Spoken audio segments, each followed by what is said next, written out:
Okay, good afternoon, everybody. Nice to be sharing my thoughts with you. Today's being Jesus. When I look at it, I was panicked. It's like I have to tell everybody what is the solution to counter temptation. But never mind. I think God is great because I'll explain why. As I was struggling, like how to share. Like I said, God is great. He has arranged something which I was involved in, and I try to see how this can be put up forward in a very so-called simplistic manner. So when I say when I'm involved in, I'm not saying that I'm involved with any relationship, but it's something to do with my work. Yeah. Let me share my screen. But before that, start off with some by sharing a song with you. A couple of nights ago, I was quite restless, and then this song ministered to me, and it is taken from Isaiah 41 verse 10, which we are very familiar. God said that I'm with you, I'm your God. Okay, I will strengthen you, I will help you, I will uphold you with my righteous right hand. And even as we look at temptation and test, and we know that sometimes, we may be in a trial or test, and it could be somehow temptation to set in. So in a sense, sometimes we are helpless. How can we overcome? Okay. Now this song is Bahasa Indonesia, Malay. So for those of you who may not understand the Malay so well, somebody has, in a way, put the whole gist. Di saat ku bimbang, saat ku tertekan, dan tak ada seorang pun mau menolongku. Padamu ya Tuhan, mataku memandang, sebab pertolongan bagiku hanya darimu.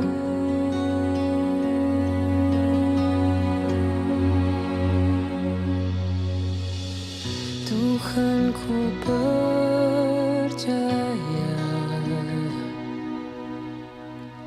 tangan-Mu menjaga, yang berharap kepadamu takkan Kau biarkan. Tuhan, ku percaya janji-Mu setia, tetap ku hidup bagi-Mu sampai selamanya.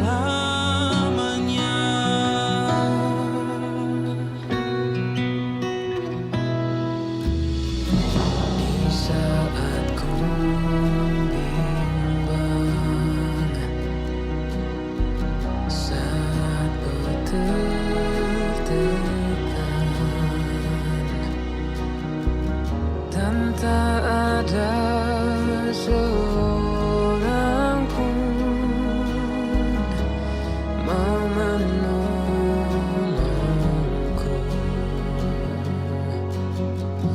Padamu ya Tuhan, mataku memandang,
pernah mengecewakan. Ku serahkan hidupku dalam tangan-Mu Tuhan. Manusia datang dan pergi, namun Kau tetap setia sampai akhir. Ku pandang wajah-Mu dan berseru, pertolonganku datang dari-Mu. Peganglah tanganku, jangan lepaskan. Kaulah harapan dalam hidupku. Ku pandang wajah-Mu dan berseru, pertolonganku datang dari-Mu. Peganglah tanganku, jangan lepaskan. Kaulah harapan dalam hidupku. Kaulah harapan dalam hidupku. Kaulah harapan dalam hidupku.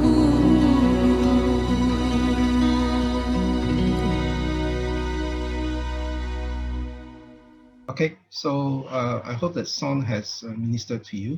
This song is basically taken from Isaiah 41 verse 10. So I play this for the benefits of everybody. If you're going through test or trial problems, okay, just remember that God will not let us go. God will uphold us with His righteous right hand. Okay, so I hope this song will brighten up your day. Now, before we go to some serious stuff, even as we talk about trial and test and temptations, I think there are so many things that's been discussed. I was quite encouraged by the video shown by, I think, Pastor Como yesterday, what David Paulson talked about tests, from God and temptations from the evil one. So in any study, I think the easiest is, sorry, just in case, these are the English word. I don't know why it didn't appear just now. Somebody summarized, okay, the whole gist of the song. So I can give you a few seconds just to read that. In any study, we always look at what we call case study. So one case study which a lot of people use is, of course, David, and there's the infamous scandal that David was involved in. So today I will call my sharing Falling Hard. Okay, Falling Hard, David's story.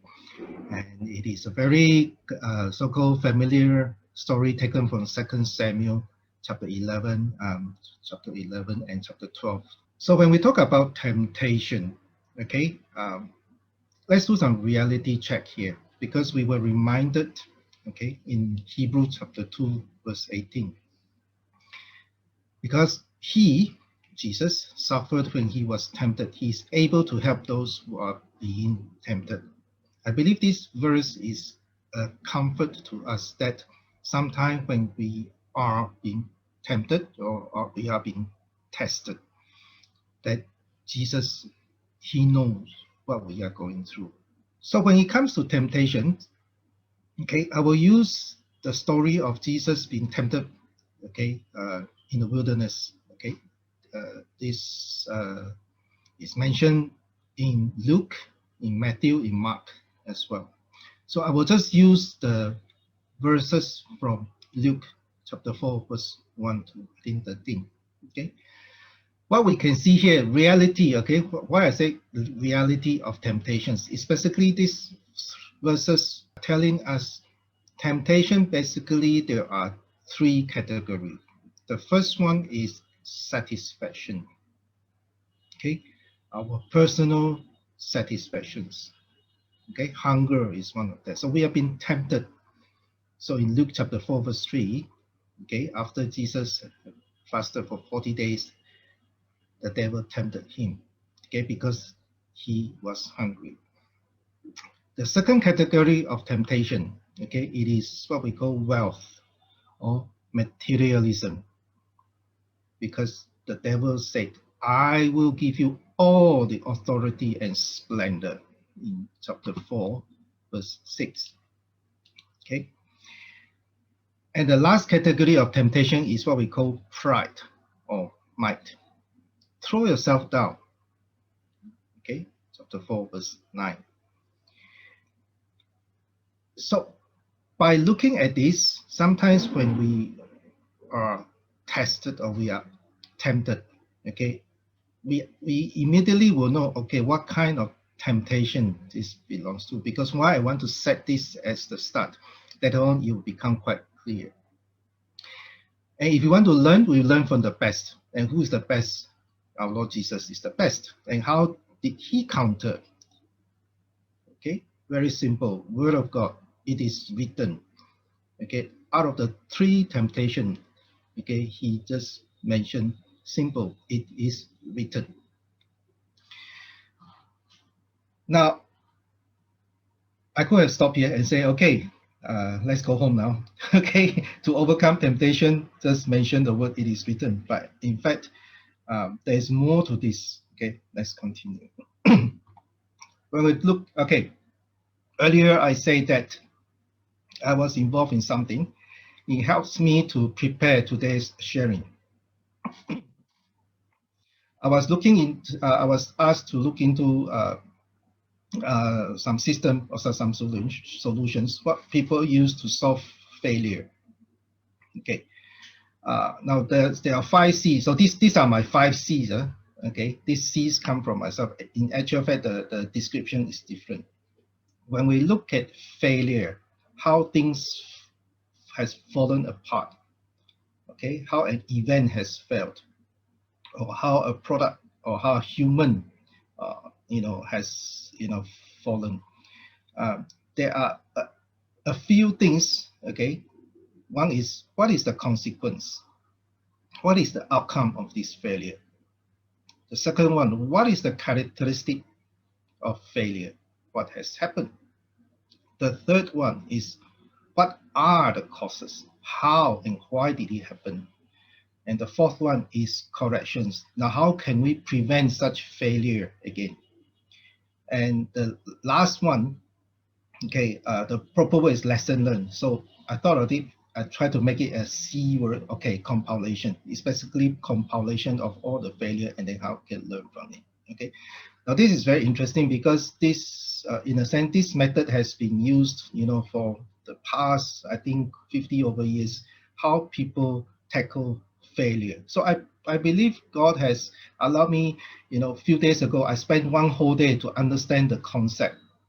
And then lo and behold, when we talk about, David's heart fall. So I want to, in a sense, apply it and see how we are able to learn, from this David's heart fall. I'm not going to talk about the outcome. We all know the outcome of David's failure. Okay, it's basically at the end of the day he suffered a lot. In a sense, old age. Okay, I think he lamented. Okay, apart from that, his family was turned upside down. So that is the outcome. But I want to straight away jump to his characteristic. Okay, recently I was reading a book. Not sure whether you can see. Yeah. Okay. A man to match the mountain. It is David was mentioned inside here.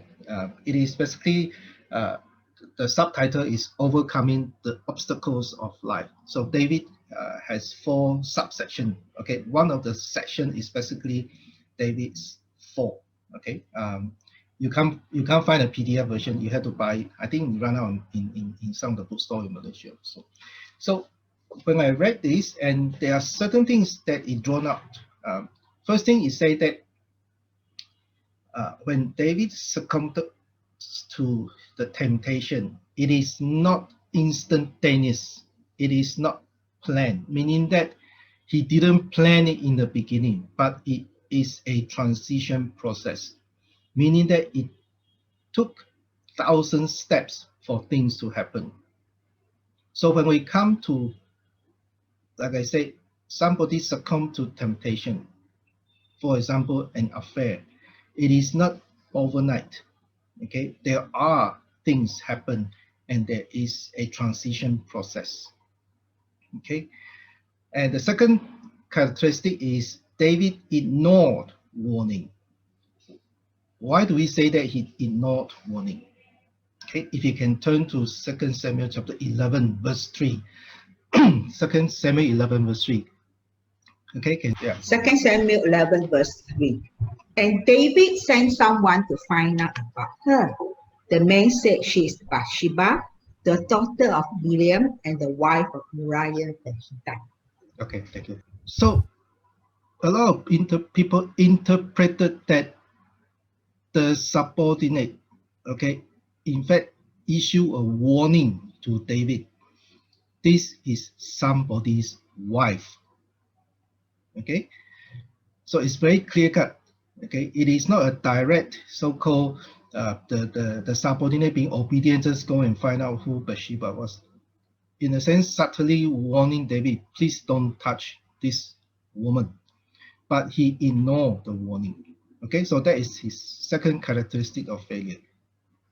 The third characteristic is he rationalized, okay, and he put in justification, okay, because it's mentioned in Exodus verse 20:17, thou shalt not covet. Okay, if you go down further, your neighbors, okay, and the wife is mentioned there. So to him, it will be scandalous. Basically, he will lose his face up as a king who's supposed to be, in a sense, upholding, the Mosaic law, and yet he is not keeping it. So he tried to rationalize, and he tries to justify his action. Right? The fourth characteristic, he ignore little voice. Now, what is this little voice? Okay, please turn to 2 Samuel chapter 11, verse 11. 11, verse 11. Uriah said to David, the ark and Israel and Judah are staying in tents, and my master Joab and my Lord's men are camped in the open fields. How could I go to my house to eat and drink and lie with my wife? As surely as you live, I will not do such a thing. So what is this little voice? This little voice is basically from God. God is reminding Uriah, keep and watch, okay, over the ark. Okay, is indirectly God was speaking through Uriah. Hey, I am here, because my ark is here. But again, David, he did not pick up this signal. Okay, and the last and the most so-called severe one is his contempt of God. It is in 2 Samuel chapter 12 verse 9 and 2 Samuel chapter 12 verse 14. Okay, I'll read for you. Okay, 2 Samuel chapter 12 verse 9. This is Nathan, when Nathan rebuked David. Why did you despise the word of the Lord by doing what is evil in his eye? Why did you despise the word of the Lord? And then go down further in chapter 14. Okay. Because by doing this, you have shown utter contempt for the Lord. David shown utter contempt for God. So why I want to list down on this, because sometimes when we just look at somebody's, in a sense, he has fallen or she, has made mistake, or as we say, gave in to temptations. It is very easy, we just say, okay, he or she has fallen, but we need to understand, as I said in that failure study, what are the characteristics? Because as we know the characteristics, then only we are able, to deal the issue one by one. I'm sure as a doctor, Pastor Swimming, if you go to see him and say, I have pain in my, in somewhere. He is not going to say, take the Panadol and go away. He is going to look at, tell me, what are the characteristics of your pain? Then only he can deal with it one by one. Yeah. So I hope, like I said, you are able to follow me why I want to start with David's failure characteristic.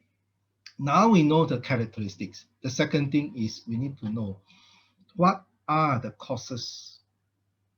Okay, what are the causes? There are many arguments, but to me, I just look at two. We don't need to look at the what or when or who. We know all these answers, but we need to just look at two. Number one, how did he fail? The answer again is in 2 Samuel chapter 11 verse 1. When he is alone without his brother's keeper.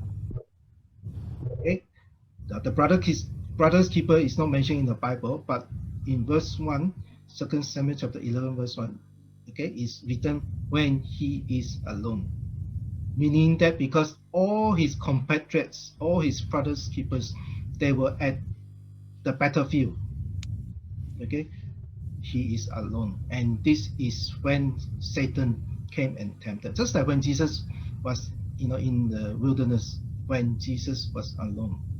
So this is how and why. The why is as simple as it is. He let down his guard. Okay, he let down his guard against the evil scheme. Okay, and he did not stand his ground, putting on the full armor of God. So today, being with Jesus, is mentioned inside there. We need to put on the full armor of God. Okay, and this is why. Okay, now I want to go one step, because like I mentioned earlier, when we study at how things has fallen apart from knowing the characteristic, apart from knowing the causes, okay, of course, then there is what we need to do is what actions are we going to take. Okay, I'm not going to mention about delve into the action part, because again we know that God is merciful, and then the Bible say that if we confess our sin, if we truly repented, God will listen to our prayers. Okay, so I'm not going to talk so much about what actions going to take. I'm going to straight away jump to what is the lesson learned. Okay, because it is easy, like I said, we can keep on quoting Bible verses. This guy has done this, or let's use the Bible verse and encourage him. Or we have these circumstances, okay, let's use another Bible verse, how to do that. But the lesson learned, what we can learn from David is, it will still apply to all of us today. When will Satan tempt us? Simple. He will take advantage of circumstances and needs. Circumstances like David, he was alone. Okay. Need, for example, Jesus, he's hungry. Okay. After 40 days of fasting, I can't even last one day. Okay. Jesus fasted for 40 days without food. So Satan, okay, being such a mischievous fella, he took the advantage. So the temptations will come when there is circumstances and need. And secondly, Satan takes advantage of doubt. Okay, and then justifications. Okay. Doubt, like in Luke chapter 4, verse 9, Satan said to Jesus, if you are the Son of God.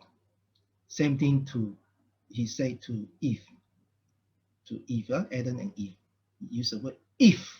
Okay, so the doubt is always there. And then the justifications. Okay, because I believe the Satan quoted from Psalm 91, verse 11 to 12. Okay, in a nutshell, don't worry, God will rescue you. Justifications. So it's the same thing that David was experiencing. Okay, the circumstances. We are not sure what he has the need at that time. Okay, but we knew that he tried to rationalize and he tried to justify his action. Okay, and Satan took full advantage of that. So it is reminding us over and over again. Sometimes, yes, we may try to flee from temptation, as what the Bible says, but the Satan, he will be pursuing us like a lion, and he will make use of all kinds of circumstances, needs, and he will put doubts into our mind, and then he will make us trying to justify why, it is okay. Okay, why it is okay. And I believe the lesson learned from here today is the three. I call it the three. It is written, spoken by Jesus. If you look at it at the surface, it is very, very straightforward. But if we look deep down underneath it, okay, when we look at the bread, okay, it is basically we are saying that let's look at the will of God. Because if the will of God, okay, takes over our life, our desire, our needs, all our satisfactions, it will be in the hand of God. So the first one is the will of God. The second one, it is we are tempted, okay, to materialism, wealth, which is the world, okay, now has a higher place than God, meaning we are worshiping the world. But then, what did Jesus say? It is basically worship the Lord your God and serve Him. That is the promises of God, that we worship Him and He will fulfill His promises. The third one, okay, it is about throwing your might, okay, meaning that it's me now rather than God. I can do, everything is about me, meaning that we throw our might around. And the lesson what we can learn here is to acknowledge the sovereignty of God. Because Jesus said, do not put the Lord your God to the test. God is supreme. God has all the authorities, that we should not think that we are invincible, that we are able to take control of other people's life. We are able to take control of circumstances. But ultimately, God is still the supreme one in this world. Okay. I hope, like I said, I try to put things into a very structured way. We look at how, when there is temptation, when there's test, when there's failure, what are the characteristics? Because based on the characteristics, we are able to look into the causes. Okay. And of course, the actions to take as believers of Jesus, we know that, okay, there are, Bible verses that has been reminding us, but above all things, we have, okay, our Lord who has been tempted in every way, just as we are, yet he did not sin, in Hebrews chapter 4. Okay, so Jesus will be our good example to follow. Another way to look at it, Jesus also reminded his disciples, okay, in Matthew 26. It is about Jesus went to pray and he came back. His disciples were falling asleep. Okay, not one time, but two times, but three times. But what did Jesus say? He understands they are tired. He understands sometimes that we are weak. That's why he said the spirit is willing, but the flesh is weak. And what is Jesus' remedy to us and to his disciples then? Watch and pray. And I believe this is the simplest so-called solutions. Pray. And, when it comes to tests and temptations, of course, we try to get counseling. We try to see pastor. We try to see DG leaders. But I think Jesus is very straightforward. Okay, watch. What is he saying about watch? Okay, be alert. Okay, be mindful of what Satan may do, and pray. I think prayer is the most powerful weapon. Okay, of course, we in Ephesians chapter 6 we talk about the armor of God, but Jesus' instruction is simple: pray. And the comforting verse again is in the being with Jesus is in taken from 1 Corinthians chapter 10 verse 13. No temptation has overtaken us. Why? Because God is faithful. He will not let us be tempted or tested, okay, beyond what we can endure. I think this is a very, very comforting word for us. Sometimes, um, like I said yesterday, sometimes in the workplace, you are tempted, okay? You're tempted to do many things because you want to achieve your objective. But sometimes when we are struggling, how can we, run away from this kind of temptations? And yet we know that we are vulnerable. But I believe that if we surrender to God, the promise of God is quite straightforward, as is in the verse here, that He is faithful and He will provide us and help us to overcome, because He will not let us be tempted beyond what we can endure. Okay, so this is the end of my sharing. Like I said, I try to, in a sense, uh, give a different perspective. Sometimes when instead of condemning or judging people, why this person has, fallen into sin or succumbed to temptations, look at the characteristics, look at what are the causes, and then this is where we are able, as leaders sometimes to come in and address the issues together.